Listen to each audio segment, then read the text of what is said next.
I'm Josh Byers. And I'm Jeanie Nickel. And welcome to Grande Film Reviews, where we're continuing our special weekly coverage of Oscar films. This week we'll be discussing the modern-day Western Hell or High Water. Hell or High Water, nominated in 4 categories, stars Chris Pine and Ben Foster, brothers who go on a bank-robbing spree to raise enough money to save their family ranch. Despite the high-stakes premise, the film focuses on a deliberately paced, confident escalation of tension that culminates in a thrilling climax and one of the most engaging films of the year. Let's jump in. You know, the bank loan, just enough to keep your mama poor. Thought they could swipe her land. Now they can foreclose on Friday. So come hell or high water, get the money to the bank on Thursday. And then you are free and clear.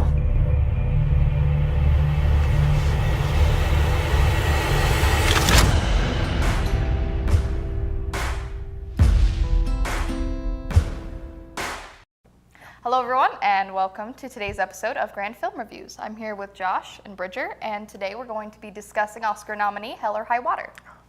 Can I just say that I loved this movie? For real though, finally we're reviewing a movie that I actually really loved. The entire way through, it was really engaging. Like, I was never bored, and while we can say, you know, oh, this film had these great, beautiful shots, these amazing themes, blah, blah, blah, blah, blah, a lot of films like that can get boring, and this film was never that. It never lost my attention, and it never did anything that was like, oh, that's an egregious sin that hurt me in any way. I loved that aspect of it. Yeah, so I would put it above Fences for sure. But Fences would probably still be in my top 5, I think. Yeah. Yeah. But yeah, so I guess we can go ahead and kind of talk about I guess that was our overall impression. Pretty much. So, it was great. Fantastic. So I guess something I'll talk about first that I liked, and usually I talk about the acting, but if you're friends with me on Facebook, the other day I made a post about how I'm trying to pay attention to other things, get an eye, and so I want to get an eye a little bit more. I want to get a better eye for cinematography, and so I tried to pay attention to cinematography, and this time around, and although I did pay attention to the acting. We'll talk about it later. Yeah, and I'll bring that up too. But I really enjoyed the cinematography. There's a couple of shots here or there that seemed a little like it indulged a little too much, but other than that, like, it was really solid. I'm in a Western film class, history through film class right now, and we just watched the Western Shane, and that one won an Oscar way back in 1953 or something like that for cinematography, and I saw some of the reasons why it won an Oscar for that in Hell or High Water, and so I just kind of made a few connections, and I'm like, wow, yeah, no, I'm picking up on some of this stuff, and I don't know if that was the main reason why I liked it, but it was one of the reasons why I liked it. That's a good segue too, because I'm pretty sure that Hell or High Water is up for an Academy Award in cinematography as well. Yeah. And it makes perfect sense because a lot of the shots clearly take a ton of influence from the John Ford movies, like of that era and such, because he uses these great perspective shots where you can emulate stage actually and get this really good, like, it's a forced perspective shot. And they did use that as well in this film for, like, the porch scene and some stuff like that. And that was really cool to see that it was filled with all of these homages, and it was good, but also really entertaining. Another thing I really liked, and after thinking about it a little, I mentioned last night how there was all these still shots of them sitting, and they were clearly posed, and I thought about, like, I really like those, them laying on a post and one of them sitting, like, the levels in that was really aesthetically pleasing, or them when one of them's leaning on the fence post and the other one's sitting on the bed of the truck. I think they used that one as, like, a cover photo for the film online or for the DVD or whatever, and, like, those shots are also ones I really enjoyed because it gives you that Western feel because they're sitting there looking over the plains. And another thing is the back end. I mean, it was filmed in Texas, and Shane was filmed in Wyoming. And in Wyoming, you've got the mountains in the background, and so they have these big, long, panning shots of them going into town in Shane, and then, like, but the mountains in the back. But in this one, they had the same thing, but it was a flatter plane with like a desert mountain in the back, but I could just see those things, and that's part of the reason why I'm Yeah. like, oh man, that's really pretty to look at. Even though it's Texas, and Texas isn't as pretty to look at as like Wyoming would be, I still enjoyed it, and they utilized their filming Locale. locale really well. So, Jeanie? Yeah, no, a big thing that I've been talking about both a lot in theater in the last couple of years and in film, something we said about Fences, is I really appreciate when a film or any media really commits to their aesthetic. Like, the problem we had with Fences is that it started out as like, we're gonna do stage on film, and then it tried too hard to be a movie. But like, this was the most Western movie to ever Western ever. Like, you know, it But with like it was a modern take on it. yeah, a modern like, Western, which I haven't seen like to this scale in a long time, and it's nice that we can still have that genre, because it, you know, kind of felt like Westerns kind of feel like they're in this one era. Yeah. But I really liked it. And it's a great genre too, because they do those things where they create, every shot is a piece of art on its own. They don't use like I'm so tired of all the like, let's close up, here's your reaction, go, and that's just so it's not good filmmaking. Instead, they take a lot of effort to craft everything so it looks like it's a painting. So there's a lot of dynamic lines and all the posing and all those things. I love that. I love that about this film and about the genre of the Western. And the thing, you know, people say, I've heard things say over the past couple of years that the next genre that's the Westerns are going to be making its comeback. And I would love that. people are, I feel like me too. And I feel like people are mistaking that with the remakes. You know, we had Magnificent Seven come out, which is also a remake of Seven Samurai, but or an alteration of Seven Samurai. But like the one that's probably the most well known in America is the Magnificent Seven, and that one was an all right one, you know, all right remake. It wasn't the Seven Samurai. It was, Yeah. no. But which I've told people that, and they're like, "Well, I didn't know that." But yeah. Not the original. Sorry. Educate yourself. Yeah, and then there's 310 to Yuma a few years back, you know. Yeah, So yeah. which was actually all right. I enjoyed that one. Yeah, it was. Did True Grit come out a few? I don't know if that True was a Grit remake. came out True with Grit was really good. Oh too. yeah, True Grit. Yeah, so like the remakes are cool and everything, but I love that this one. I don't know, maybe it was based off a book. I can't remember, but I think it might have been an original think it's- screenplay. Is it original screenplay? I know it's in for one of them. It's in but one of Yeah. the screenplays. Yeah. But I forget if it's original or I adapted. don't know. Anyways, yeah, and so I liked that it was, hopefully, regardless if it's not, it was a screenplay that we hadn't heard before, or it wasn't already done on film, I guess Yeah. is what I'm trying to say. Yeah. And that's also something. It was a really good, engaging story from the beginning to the end. Absolutely was. So if we're looking at it from a text point of view, so. Yeah. Yeah, and then if I'm going to talk about the acting, like I'm going to say two words, one name, Jeff Bridges.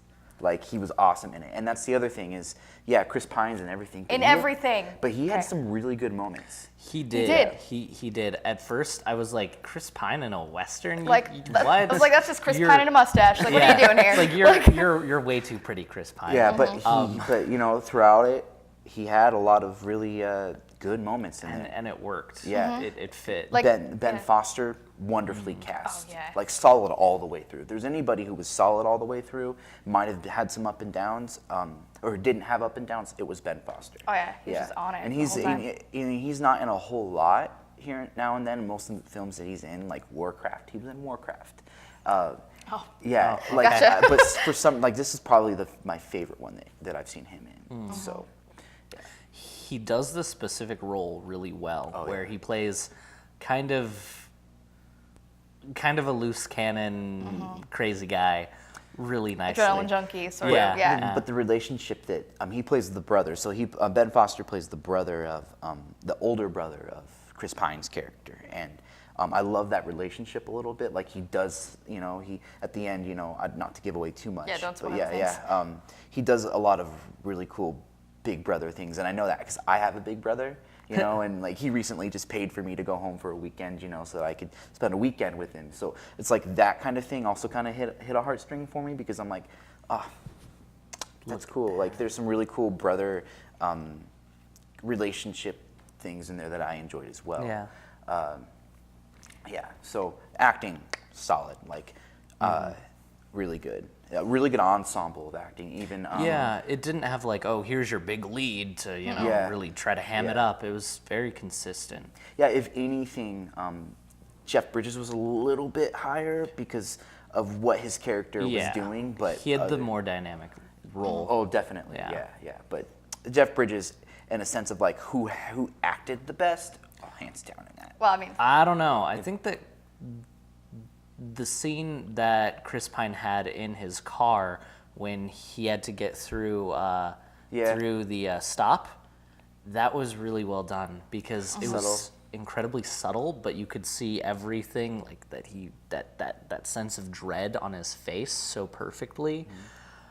it was nice I too. really liked it. Like, so a lot of the score is, I don't want to use the word heavy-handed because, it's way but it is heavy-handed. But it works because it's, again, like they committed to the aesthetic. Like they were like, we're gonna do this, but like that We're gonna go hard. Exactly, but that particular scene, like the score, like they like pulled it back out. so that we could experience like that dread without being like, this is what you should be feeling right now, John Williams. And the score reminds me of a Western, and Ryan Derringer is going to be proud of me for bringing this up, but High Noon, and there's this, High Noon won a few Oscars, or a bunch of them, and one of them was Best Original Song.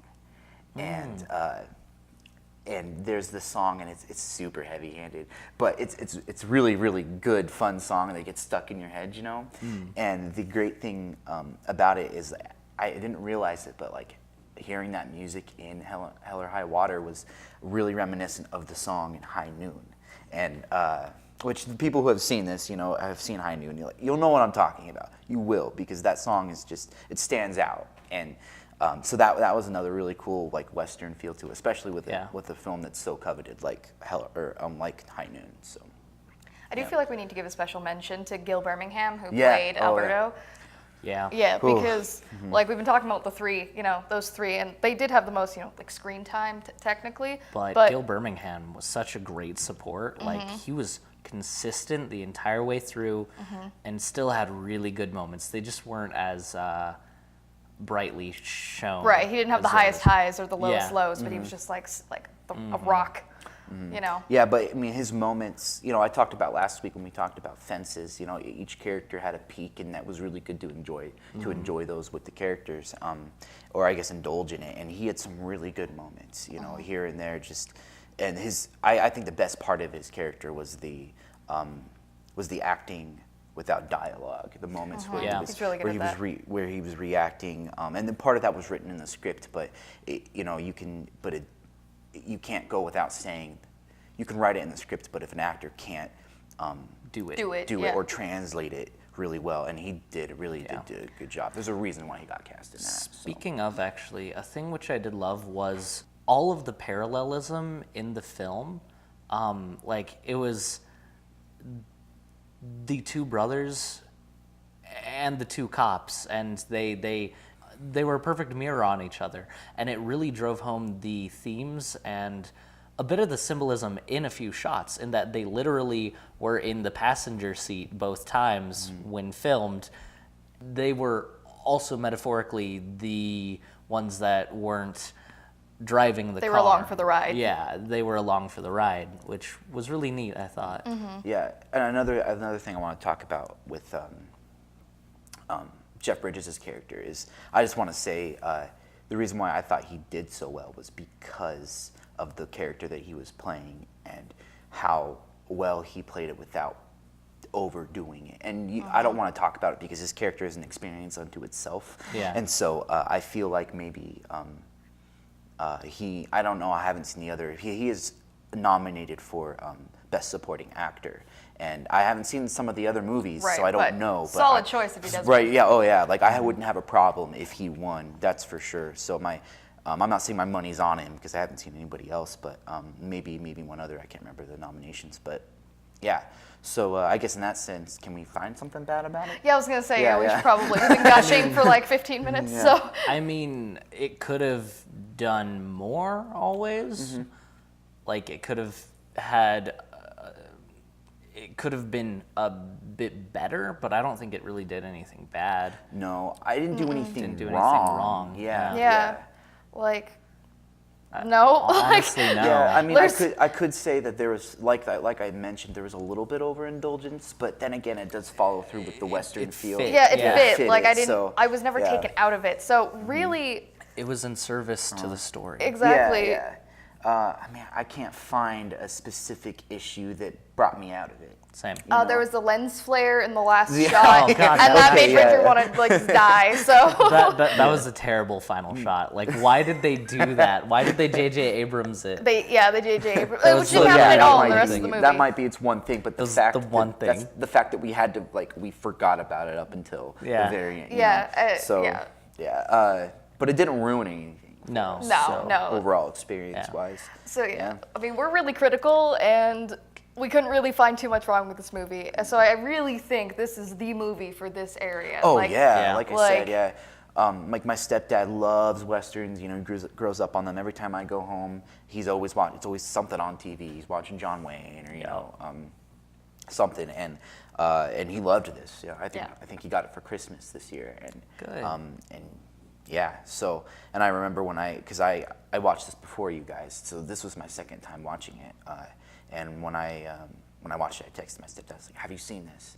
Because he was the first person I thought of, and he was like, "Oh yeah, I loved it." I'm like, cool. I'm going to do the same with my dad, actually. Yeah. Oh yeah, yeah. Yeah. But Cool. yeah. So any Yes. yeah. As a bit of a final thought, my favorite part of this film, more than anything else, is that in Hollywood now, or no, in film now, there's a huge divide in like what's art and what's good film and what's like a blockbuster film. And I think that's a real shame because that huge divide, it exists in a few other mediums, but not to the extent of film. And this was an amazing film in itself that bridges that gap. That Jeff bridges that gap. I'm sorry. So keep talking. No, I'm good. I'm done. It was a very. No, I'm good. Just go. Sorry. But no, it was a beautiful art piece and a really great, engaging action film. Yeah. Yeah. Oh yeah. Yeah, I'm with you on that. It's really hard to find that happy medium, Yeah. and not very many. Last thing I can think of is maybe Mad Max Fury Road. Yeah. same. Yeah. Where it was good and it had a lot of awesome things, but also it was fun to watch, engaging. You know. It was high and lowbrow at the same time. Yeah. Yeah. Oh, that's yeah. It was unibrow. It was unibrow. And this is the highest praise I can give something. All right. Anything else? Anyway. I mean, really? totally. I mean, if you can't tell, totally suggest it. Watch it. I Yeah, don't care absolutely who you are, watch it. watch Go. it. It doesn't matter. Yeah. I mean, if you're partial to films that don't, or I guess not partial to rated R films, then Don't. But otherwise, do. other than that, if you can handle, the language and content, yeah, go for it. And no there's doubt a bit about of gore. it. Yeah, yeah. There's but. So. All right, great. Well, thank you everyone for tuning into this week's Grand Film Reviews, and tune in next week for our coverage of Oscar favorite La La Land. So, meanwhile, thank you to Grand Alive TV for making this happen. Be sure to like their page, tune in for more local content, and if you want to join the conversation, go ahead and comment in the video. We really appreciate it. All right, thanks.